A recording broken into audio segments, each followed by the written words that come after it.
Good morning everyone, how are you? Welcome to my channel. So today I'm back working on the Susanna from Vintage Blends Studios collaboration. She's doing a calendar and each month has a different image, and the images are available from Susanna, and June is teapot and teacup. I don't know where my teacup's got to. It's somewhere in the mess that is my craft table. So let's imagine teacup sitting there. So if you haven't seen Susanna's videos, head across to her channel and she's doing a completely different version of mine. I'm using her images and then putting a twist on them that not necessarily is the calendar. So you won't see June pop up anywhere. So I'll just pop that to one side. Now in the previous videos, I had worked at the background and popped in a potential spot for a tablecloth, so the image of a tablecloth. That was a napkin, a handkerchief that had this itty bitty embroidery, lots of little holes, and was very thin, and I've just needle turned that edge and then slip stitched it down on top of another placemat to create the feeling that it's a tabletop. That was the gist of it. Then I created my teacup, which was using Susanna's pattern, and then just selecting some fabrics that I sort of felt stood out from this very busy background. Oh, gee, I hope they do. I really hope they do. And I've since stitched them down with some decorative running stitch. And I've also, which I didn't show you in the last video, but I was watching a movie and just kept stitching. See all those cross stitches there? So I've done just with common sewing machine thread, a little running stitch at a diagonal, and then a running stitch this way. And it just sort of feels like it's quilted, something different. Okay, so the plan today is firstly to fussy cut out this little guy. Now, the plan is to leave a little bit of the cream, which is calico, so that it has like a little border around it. And I think that'll help make it appear visible on that very busy background. I looked at so many different colours to make my teacup that blended with this whole look, but not too much. Does that make sense? So my theory is if I can leave a little outline, it might help it be visible. So I'll come back and trim off the pellin that's underneath. Now I put that there just to help build up the layers, and I don't know, it's a little easier in my hand to stitch if I've got something nice behind whatever I'm stitching. And you can use anything from wool blanket to felt to another piece of fabric to pellin, and I've got not a lot of pellin. This is all leftovers from the days of quilting. Thank goodness I kept all my scrappy bits. I think they sat in my cupboard for like 15 years while I went and continued with my work, as in my day job, and finally now I've got the time to sort of go back and delve into all my scrappy bits. And the pellin, I am nibbling through it. I don't have a lot left of it. I probably won't get more of it. I think I'll use what I've got. It's very synthetic. I really enjoy stitching into wool felt, old wool blankets. So, and those types of things, sometimes I can thrift from op shops. So I think once this pellin's gone, that'll be the end of it. I got onto some cotton batting at Spotlight, and it's beautiful to stitch into too. So I think that's where I'll be heading. I think there's better products out there now. for slow stitching if you want that little bit extra bulk behind your piece. So I'm just trying to cut it in behind so that it completely disappears, which is going well. So yeah, if you've got a piece in mind but you can't find an element to add, don't be afraid to create some elements like a teacup or a dragonfly or whatever, and then fussy cut it out and then add it to your panel. Now, I might just nibble into there a little bit. I really want to show the shape of that handle.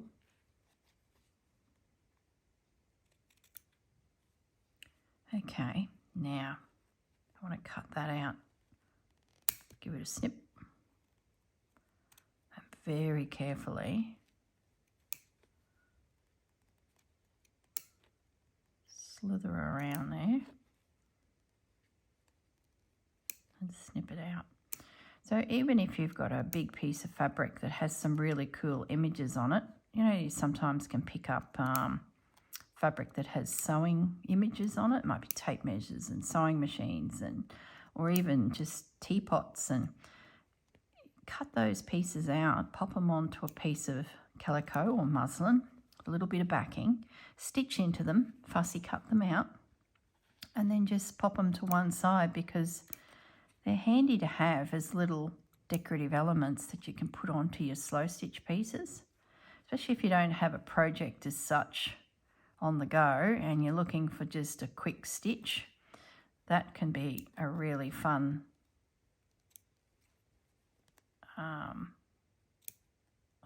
concentrating here, don't want to, that can be a really fun project to take with you because it's small.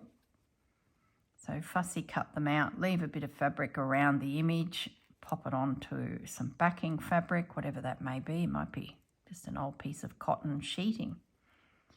Just make sure it's easy to push your needle through. Grab a bit and poke it with your needle, because there is nothing worse than having a bit of resistance back at you from the fabrics you're working in. It's always tricky when you find a beautiful fabric and you so want to stitch it, but it's not the best, but you persevere.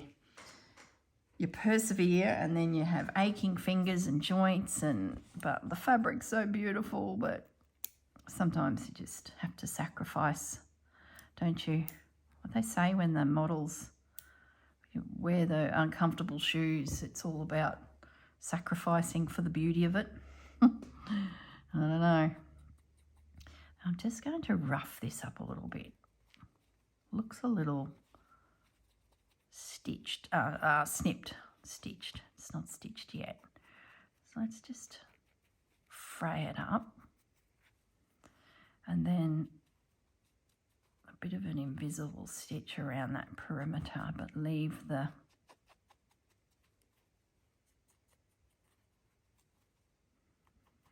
I could have probably even put a dark blue fabric behind this and had that as the outline. Would have worked well. You could do all sorts. Could have put a piece of lace in behind and had lace peeking out behind the teacup. Okay, there we go. We've roughed her up a bit, and there she is. Down she goes. Now I am covering this frayed edge. Remember, this was one stitch panel and then I cut it and turned it. So I've got stitches this way, stitches that way. That was just another way of creating a random piece of fabric out of lots of little pieces of fabric, and using it as my background, as if I'd bought an old quilt, which are hard to come by, cutters' quilts, when they have old quilts and they've pretty much been used and have holes everywhere and then they're cut up. I've got to decide whether I want to keep that. I might leave it there. Who knows what will happen with the flowers, which we're getting to next. I'll leave it there for now. Yeah, so it's just a good way of creating your own little quilted morsels. And another, you know, you just don't have a project in mind, but you've got a pile of fabric that's sitting there, scrappy bits that would just be so beautiful together. Lay them down, stitch it onto something and pop it to one side, because you never know, you might be able to cut it all up and use it in a bigger piece. I always look at Mandy Patouli's Instagram page. She's got some books out and her work is just beautiful, absolutely beautiful. And she uses a lot of vintage textiles, quilts, and she'll pull quilts down by layer and then expose those layers and then embroider something like a bird or a flower into the layers of that old vintage quilt. Just gorgeous. And I just love her bases, her quilts. But they're hard to come by and they're, excuse my French, blooming expensive. I've been on a couple auction sites that are out of the States. It's on eBay, but they're auctioned quilts. And, oh my goodness, expensive. So I thought, well, I can't just keep waiting for a beautiful quilt to land in my lap. I need to start thinking about other ways that I can create these pieces that have the feel of an old quilt, you know, just scrappy bits. So that's what I thought, right, just stitch some backgrounds, girl.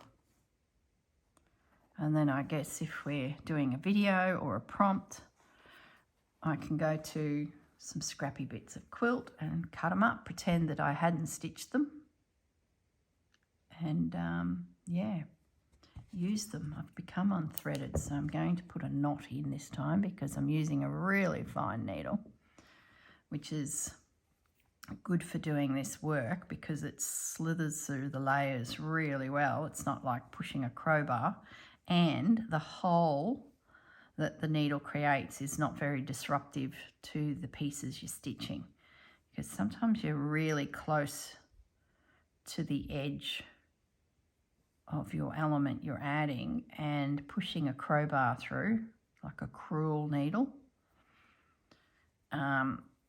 just spreads the fibres of the fabric too much. So you start breaking down your edges, which you don't want to do. Okay, so all I'm doing is just stitching down around the perimeter of this little one with a tiny little invisible stitch. I've started over here on this handle because I want to do something this side of it. So I might need this loose. So I'll just get that handle secure. And I might just jump then in amongst the body of the piece and just bury a few little hidden stitches underneath my decorative stitches. Then I can remove the pin, and the little teacup is sitting there waiting for me to come back and stitch it down properly. And I can get rid of some pins that are going to cause me grief once I get into the creative collaging headspace where I'm thinking about what I'm doing and not thinking about where my hands are swinging around, and I end up getting a nip from these pins. So they're all gone now. So just off camera here, I have picked up this machine embroidered tablecloth. These are dime a dozen around. They're in all our thrift stores, op shops in Australia. Sometimes they're $30, sometimes they're $10, sometimes they're $5. It just is all over the place. I see them on eBay, on Etsy. There's quite a few Instagram sellers now of vintage textiles. So I tend to pick them up when they're a good cheap price, because they can give me elements that I can use in these types of pieces. So this one's been sitting in the cupboard for about 6 months. And when I saw this pink in it, I thought that is a pretty good Susanna match. And those flowers there remind me of those. And yeah, so what I'm going to do is attempt to collage out, fussy cut out some of the flowers and see how I can create a floral flurry. Technical speech there. So there's my teacup's secure. It's not going anywhere. I got rid of the pins. So the other thing I've got is when I was journaling, I was buying dyed fabrics and laces from Bella Crafts. Now she's no longer trading. She's retired and is traveling around Australia. But she used to make the most beautiful dyed laces, which I was using in journals to edge pages and things like that. And I spotted the box this morning. I have not looked in here for some time because a lot of these colours I'm sort of not working with, but they're very Susanna. Look at that one. I'm working with that colour. That should be out and about.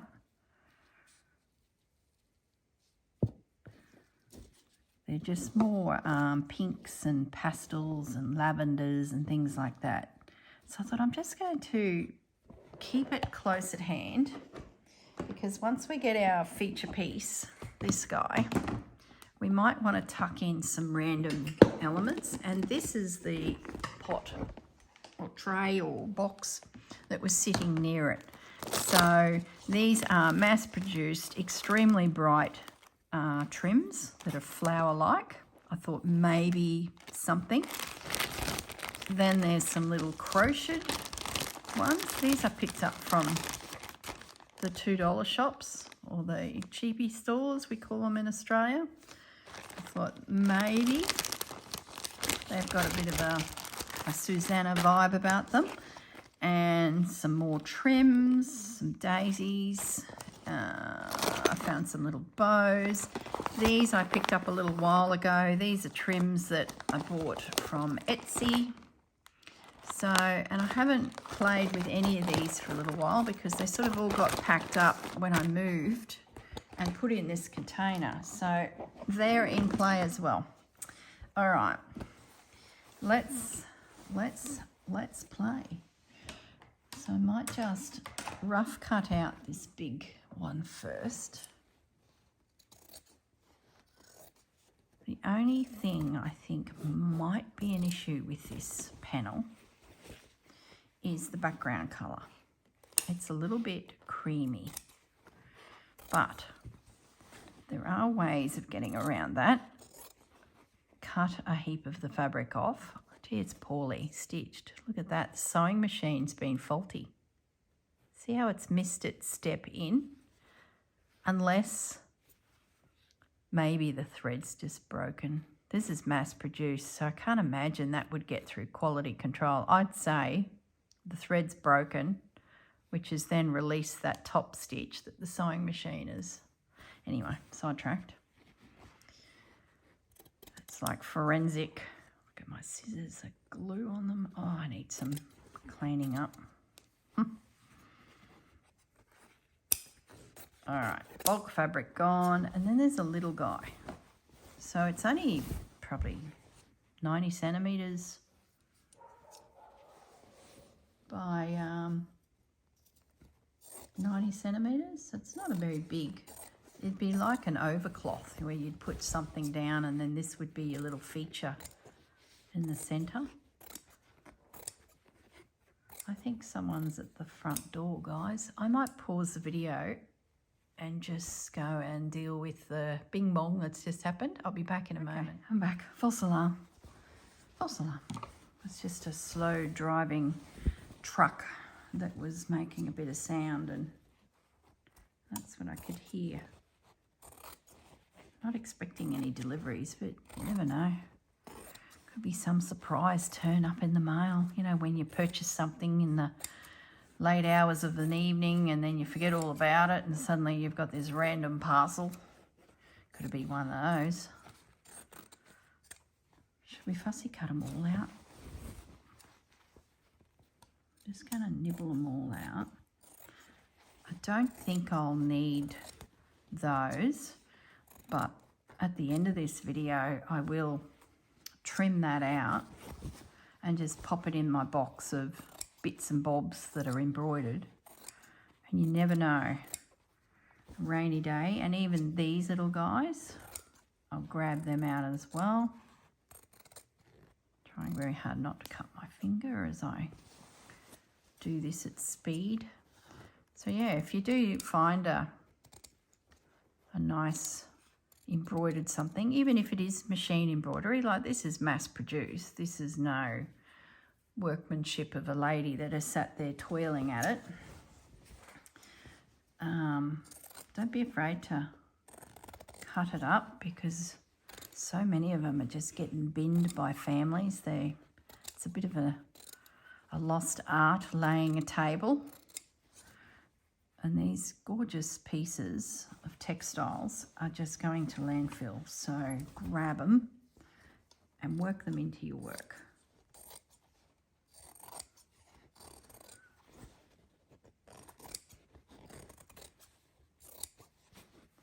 Okay.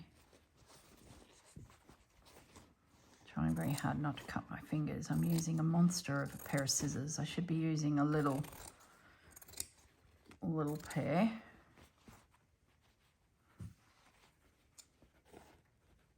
But I'm a trained professional.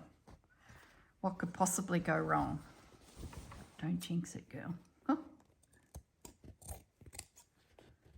This makes it a bit quicker if it's bigger shears. Concentrate. If you hear me squeal and the camera suddenly stops, you know there's been an incident. And I'm probably on my way to the emergency department to get some stitches. You can just imagine the doctors and nurses saying, "So how did you do this?" Well, I was fussy cutting out what? I was chopping out of fabric little embroidered elements to use for a rainy day in future embroidered elements. And the scissors grabbed my finger, and you can just see they'll be glazing over going, yep, I've heard it all. Oh my goodness. It's interesting how they've changed the threads in colour there to get those leaves. See how there's a grey? There's enough light. It's very dark today. There's a grey, a chocolate, and then the mustard. Interesting. I wouldn't have probably put the grey with that combination if I was stitching that leaf. So it's quite interesting looking at what others do to build up imagery. Here's one more big one. I don't think I'll need them all, but you know, you never know. Just depends on how we go from this point. I don't think we'll be using this fine needlework. I think we'll really get down to those images there, but we'll see what comes of it. I'm hoping that this creamy background picks up the creamy background that's now on my teacup. So it'll sort of make sense that it is there and it's not just randomly, suddenly cream appears on a very fresh, bright, white background. I think it'll help. Have we got them all? Nearly. Might as well finish the job, hey? You guys aren't going anywhere. You're all sitting and stitching. You would have tuned out by now if you had bigger and better adventures. Another one here. So then this fabric, let's just test it. See, it's pretty good. What I'll do then, I won't do it with you guys, is I'll break it down into morsels. Just square it all up a little bit and throw it in my scrap bucket, because then I'm just looking at the colour and it might become something in the future. It's a really good way of building up your textiles. I don't know if I'll ever use these little flowers, but you never know. Could be a random project be popped onto. Now let's, gosh, we're really going for it now. How to break down a tablecloth. Just what you just wanted to see. It's very pretty.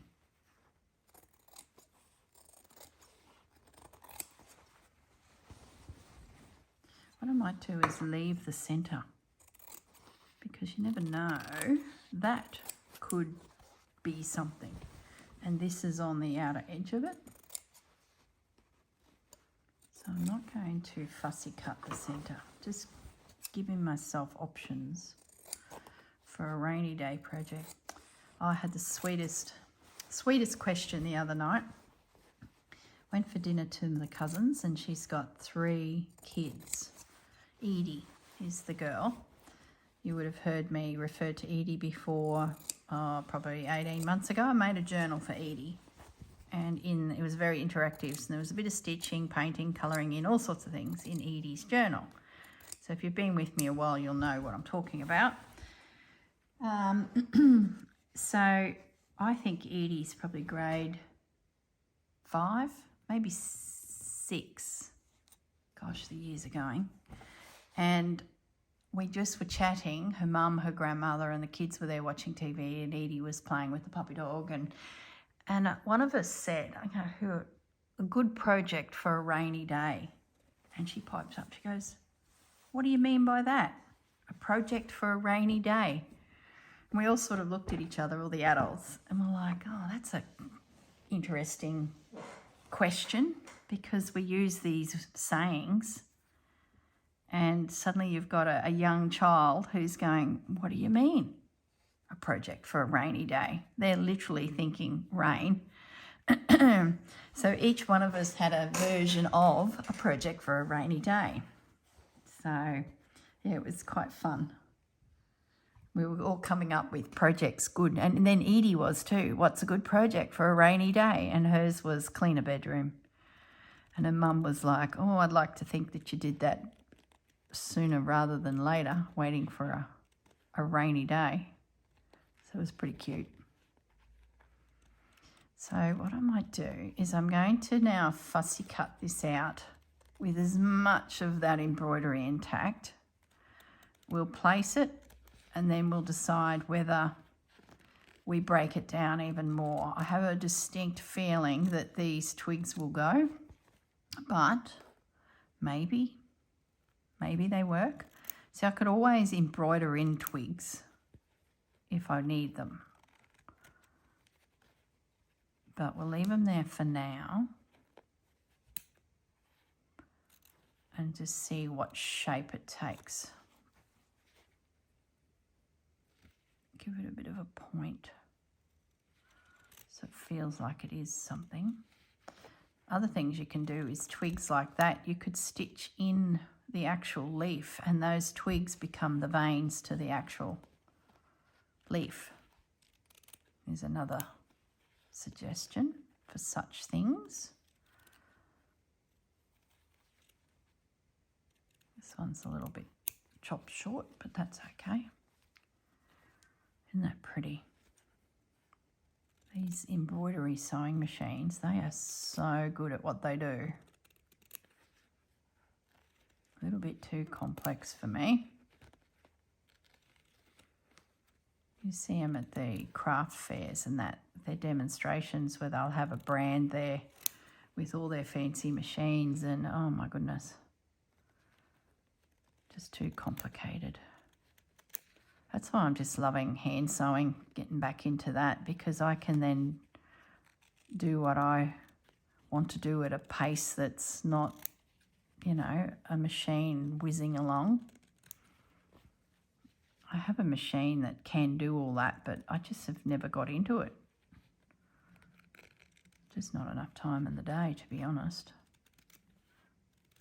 I upgraded my machine a little while ago so that I could do that free motion stitching, because my original machine that I've had many, many, many years, you can't drop the dog feet lower and out of the way so that you just got your needle going for it and you can shimmy the fabric around.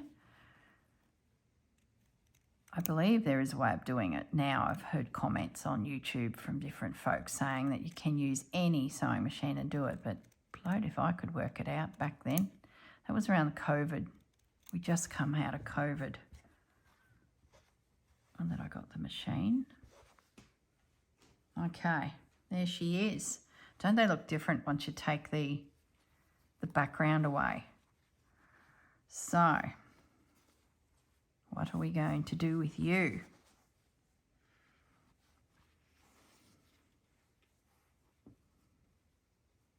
I think I like it like that.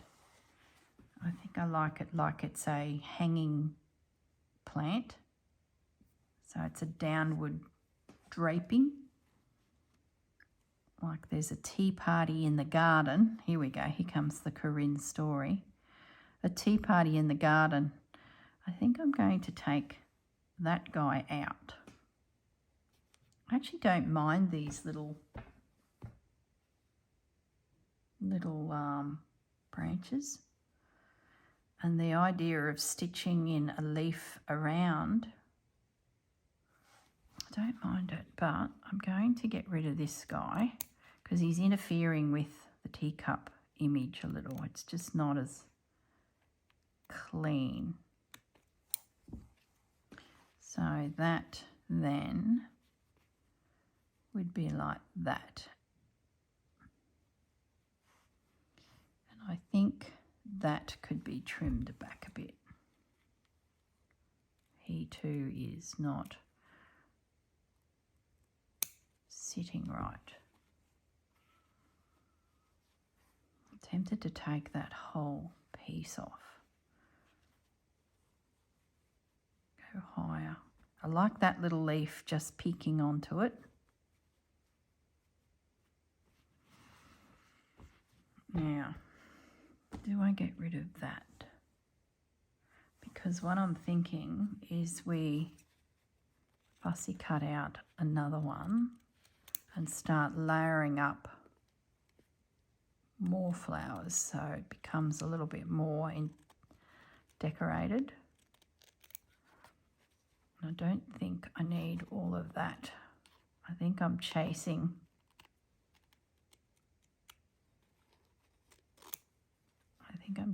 the flower at this stage. I've got multiples of them, so I can always come back in with a bigger version of this guy. We'll leave the little guy on the end here for a moment. I think I will turn them into leaves with some additional stitching.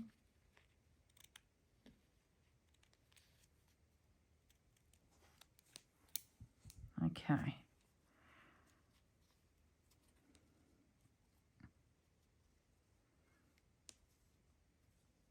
Yeah, see, I like that better.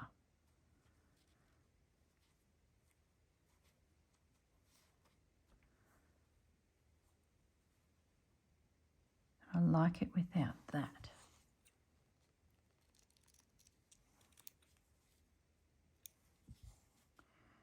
So that means I can get rid of this.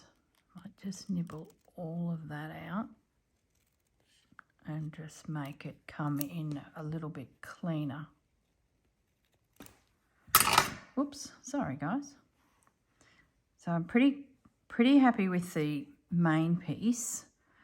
Now I just want to build up additional elements. So let me grab my little pins. Might use my little applique pins, I think.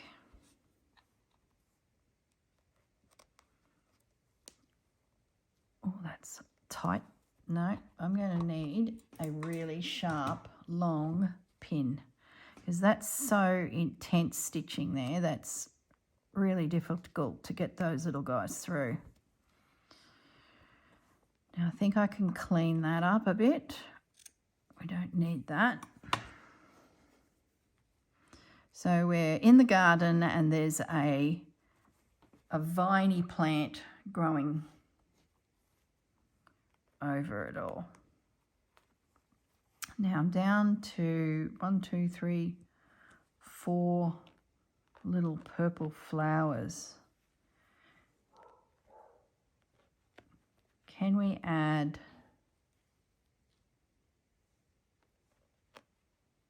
more? And oh, goodness me. That's where the applique pins would have been better. To make the edge disappear into the whole piece, I'll seed stitch through all this. So then it really swooshes into the background. Is how I'll make it feel like it's, oh my goodness. You guys must watch these videos and go, yep, there she's gone again. She's just, that one's a bit close. She's just jabbed herself again. I'm just going to cut one of these little fellows out and see if there's an opportunity to use more of them to build something else. I sort of feel like I could do something elsewhere, like, I don't know. I'm going for a big guy and I'm going to break him down into just him.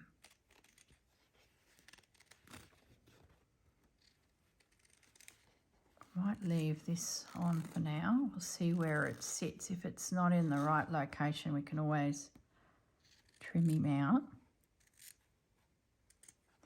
Oh, my finger's sore. Oh, I tell you. I'm going to go through here and take them out. I'll leave this flower intact for now, but it too might end up being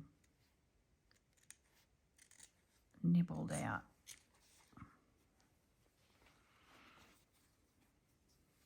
Oh my goodness, my fingers are so sore. This stitching business, it's bloomin' dangerous.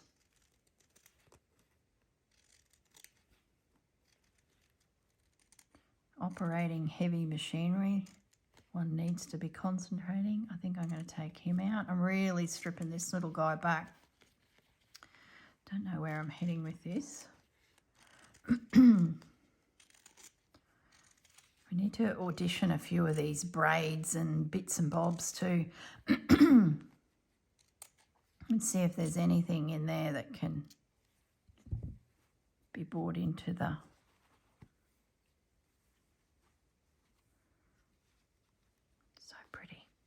What if that tucked behind?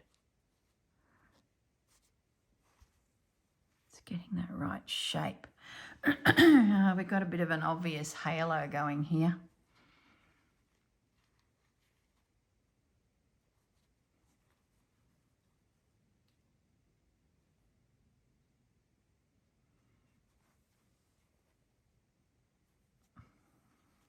I think I'm going to nibble that off. And this guy, flip him around and have him coming out the bottom. Remember, this is a plant growing from the sky down. So I'm thinking that we can, and I want to connect that a little better.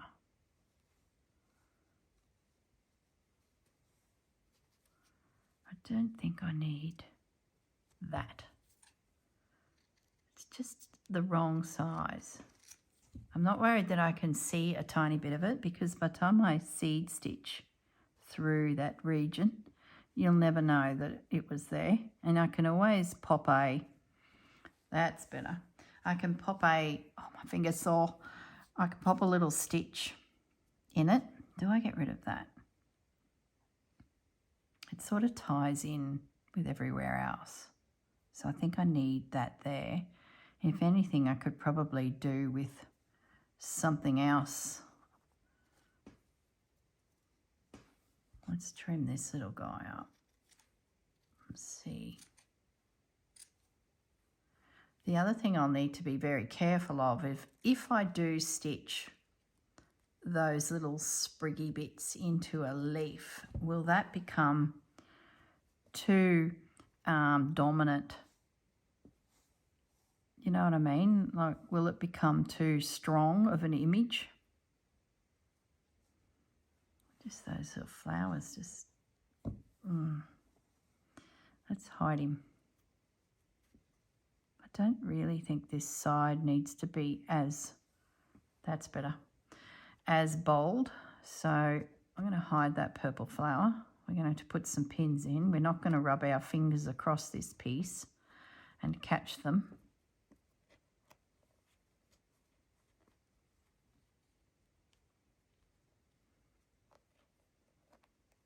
It's amazing what you can do with some of these embroideries when you break them down into random elements and then work your way back into a new display. Okay. That's not bad. What are we doing with him? I think we might stitch him up in here just because we can, as a little cluster. Yep.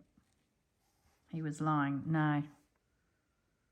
No. Yes. No. I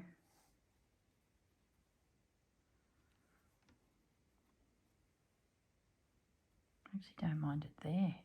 It's better than there. That sort of makes sense. I'll just pin it. If he's there when we come back next week, well, he made it. If he's not, he's gone. I think at the moment that's probably it. Like, I have a feeling I could probably work that guy in under here. Yeah, I'm going to do it. I sort of feel like I need to get behind, like the teacup is involved, layered, but I think we could have something peeking through there. So let's just fussy cut these out. See, I can't stop, that's the problem. Let's just fussy cut this little chap out.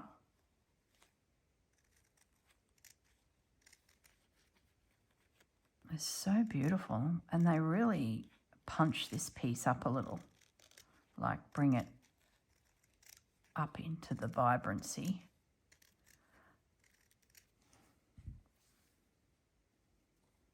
Now, what I'm thinking is our shrubbery creeps out there. Yeah. Now the other thing is I need some lace here to square our piece up, and I need some lace at the top. Having said that, if one wants to be artistic, one doesn't need, what am I doing there? I think I'm doing that. We don't need to. We could cut that away and the piece would be a random shape. So that's another option. It's like a patch. The only thing I would say is when it goes into the journal. Maybe I'm going to jump up and grab the journal and see. Oh, I've got an idea. Hang on. Let me grab the book. So it's going in to the very back page. See, it matches in with that. Look at that. Oh. I could put some of those flowers in. Where are they kicking around? Those colours. Okay, so let's just do one decision at a time, girl. So it's going on this back page. See, I've got stitching here that's visible. So I need to, oh, hang on. That if I push that right up, that's not seen. Yeah, see, that'll work. There you go. I'm going to leave the top. Oh, see, no. Then that's visible. No, nope, nope, nope. We need something there. We could get away with not having anything here because we're at the fold of the page. See that? So I'm going to trim out, making a decision. I'm going to trim out this morsel of background fabric. We're going to be a little artistic and have an uneven edge to our piece. All right, so that's out. And then that's going to go there, and I just need something there to fill in the top edge. Yeah, love it. This piece was a real challenge for me at the beginning of the month when I was looking at it thinking, oh, lemon tea, I don't like tea. What am I going to do with a teapot and a teacup? I don't drink tea. Susanna will be giggling now going, you don't know what you're missing. Is that what you're yelling at the screen, Susanna? I can hear you for some reason. Okay.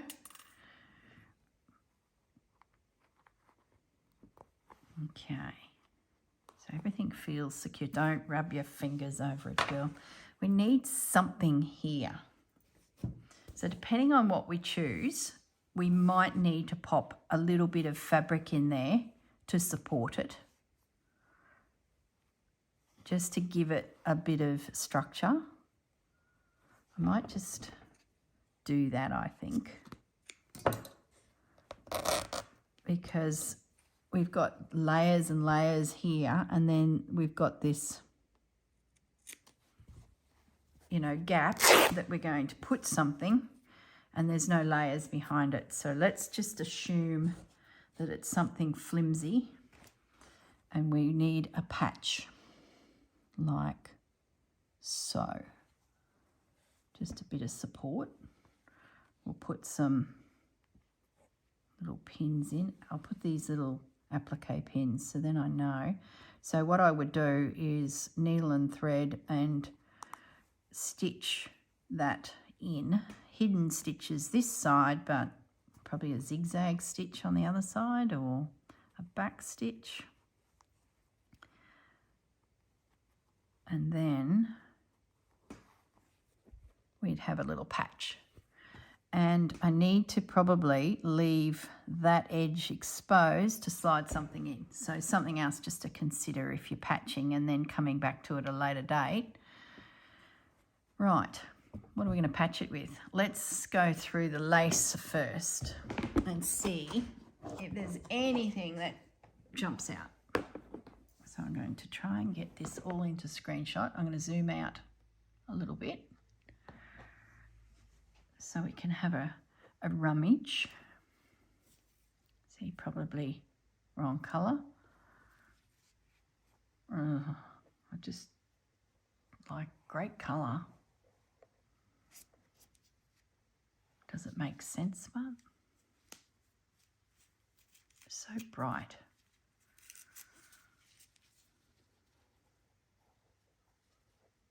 It sort of does. Certainly adding interest, so it's a possibility. Don't think we want purple. Don't think we want an apricot-y. Oh, see, I think that's actually, it's a soft pink. I think that's better. Doesn't feel as obnoxious as this one. I think that's competing with the feature flower. I think this needs to be in the background. Yeah, I think that's the one. but I think I need a piece of fabric under it because I can see the calico and it sort of feels like an add-on. So I think I need to slide in something there. Let's just get this out of the way. So it feels like it's a decorative element, not a afterthought, if that makes sense. So what did I do with the fabrics from this project? Hold that thought, guys. How are we going for time? I think we're done 20 minutes and then I paused it. Hang on, guys. Just going to the cupboard to grab the fabrics that we used. Oh, I feel like I need that blue.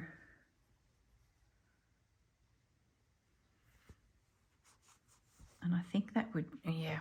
I'm going to try and find that blue. Don't move. Don't anyone leave. I think I know where it is. Yes, I got it.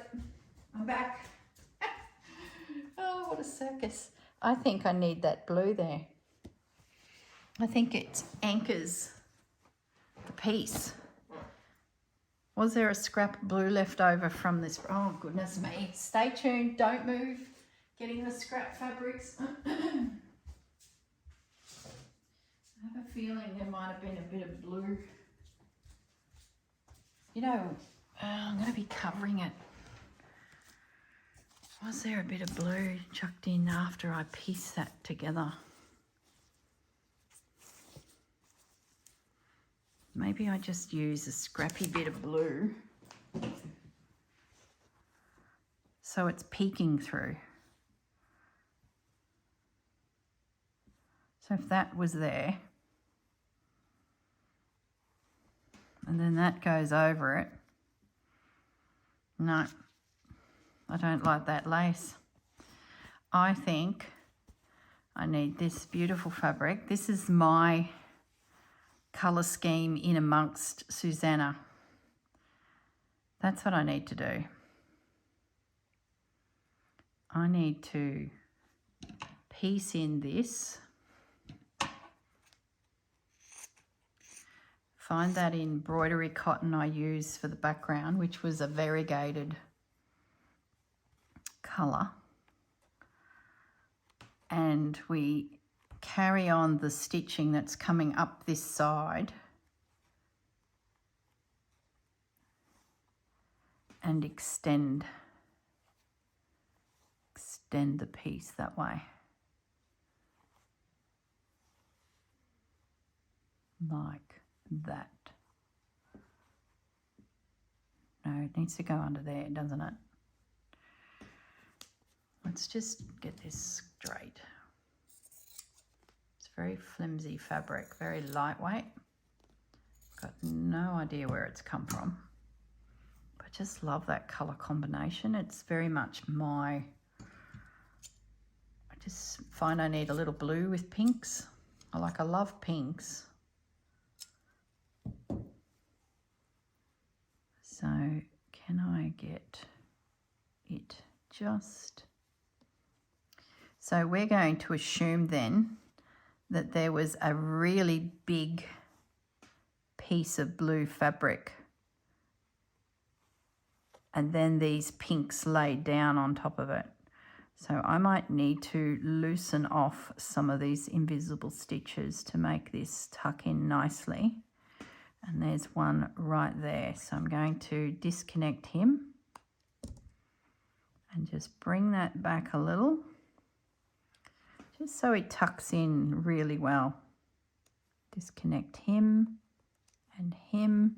That's the beauty of invisible stitch or tacking stitch when you first put your piece together, because there's no reason why you can't disconnect them and re-stitch, because they're just tiny little stitches. It's like having pins and then you pull your pins out and repin it. You need to treat your invisible stitch like that. There we go. Now we've got a little bit more surface to lay our fabric on. Lay that down. Yeah, I like this better.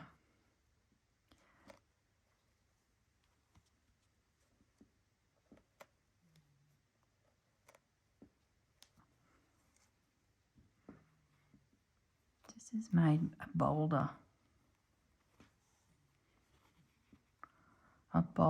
statement, I think. Sort of feels like it may frame it a little.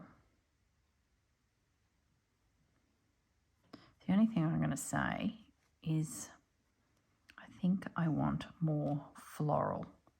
So I think I'm going to turn it around. I'm overthinking this. Can't help it.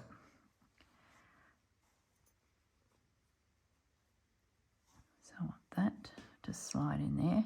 So this is a really good way to show you how to patch. See, now that bouquet looks like it's connected. So once I go over that with my running stitch, it's really going to not be noticeable that I've joined in there.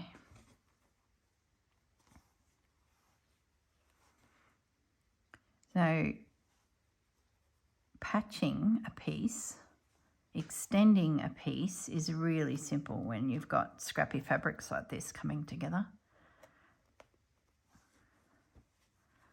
All right, so that now will tuck into there, that goes into there.